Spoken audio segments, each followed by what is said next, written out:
terkait tindakan hukum yang dilakukan penyidik KPK dengan melakukan penahanan, kami menilai seperti yang sudah diketahui bersama, saat ini kami masih dalam proses pra-peradilan. Dan dalam proses itu tersangka tidak boleh ditahan tanpa melalui hakim pra-peradilan.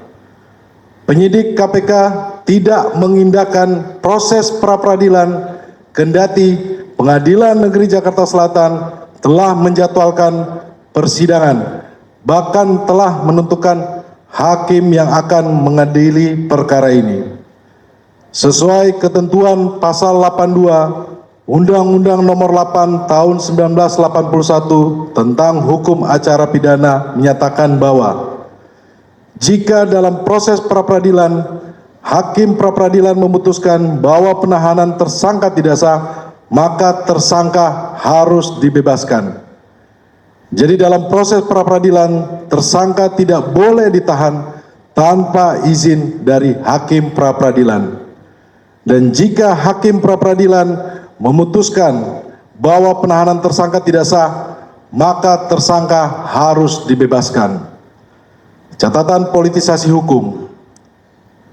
Sejak awal kasus ini muncul, semua orang bisa melihat bagaimana pada bulan Juni 2024, pada hari yang sama, Mas Hasto dipanggil oleh Polda Metro Jaya dan KPK untuk kasus dugaan hoax dan kasus dugaan suap Harun Masiku yang sudah ingkrah.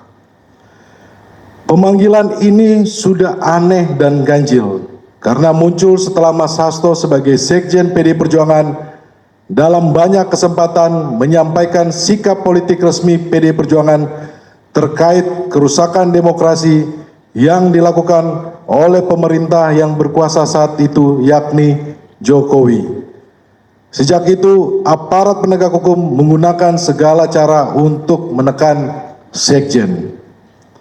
Babak berikutnya adalah sehari setelah dilantik, Komisioner KPK yang baru langsung menargetkan Mas Hasto dan langsung menjadikannya sebagai tersangka. Pertanyaannya, siapa di belakang ini semua? Dugaan kami kuat penahanan ini dikendalikan oleh pihak di luar KPK dengan menggunakan tangan AKBP Rosa di KPK. Dugaan ini punya dasar yang kuat mengingat Komisioner KPK sendiri ketika itu mengakui mengalami kesulitan dengan para penyidik yang memiliki loyalitas ganda. Dalam rapat kerja dengan Komisi 3 DPR RI 1 Juli 2024, Wakil Ketua KPK Alexander Marwata menyatakan kesulitan menjadi pimpinan KPK karena tidak tahu penyidik, pegawai KPK loyal ke siapa.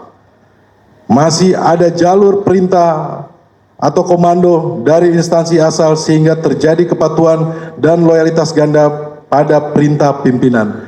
Dan situasi ini belum berubah sampai saat ini.